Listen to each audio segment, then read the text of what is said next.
Today, we're going to get a little bit heavy. Today, I want to talk about a hard lesson that I've learned with the Military Veteran Dad podcast, not within the function of the podcast, but the hard lesson by interviewing over 125 professionals and dads in the space of being a military veteran. And that is avoidance. Because avoidance is one of those early indicators of PTSD.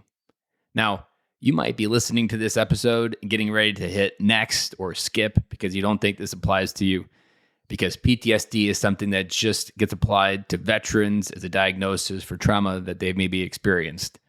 But I'm here to tell you that PTSD and trauma can happen in so many of the littlest of moments that we don't even realize.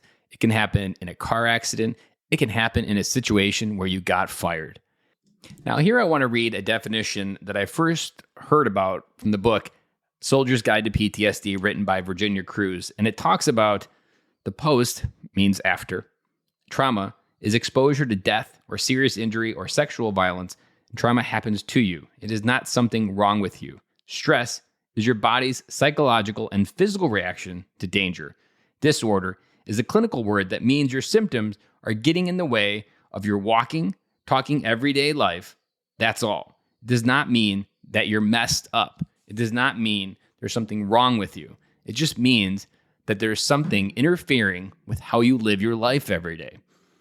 Now, maybe losing your job doesn't seem like it fits into that definition, but maybe it was your life. Maybe it felt like death, because what our brain can do is relate so much of our everyday simple life to life or death situations.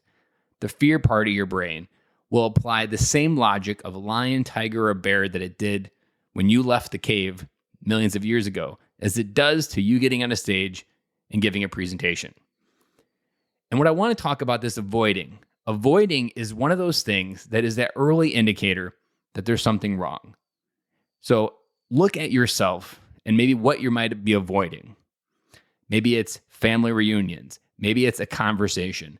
Maybe it's a moment in your family's day-to-day life. Maybe it's family in general. Maybe you're sitting at work, preventing yourself from going home because you're afraid of something.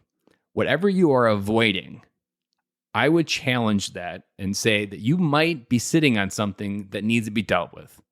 You might be sitting on something that needs to be moved through.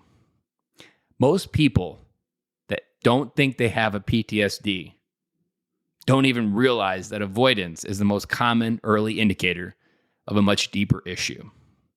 So today's message is pretty simple. Look inward.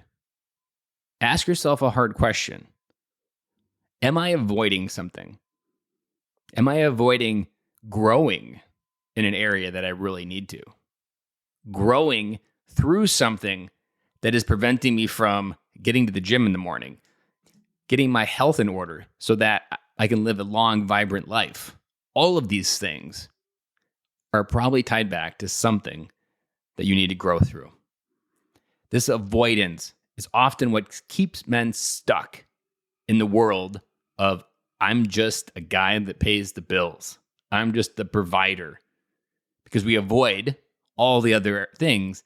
And the most common thread when we avoid all the other things, when you identify just as a provider, is that there's some story early on that you started believing that became so true, it became your everyday life. And I'll be back again with you guys tomorrow.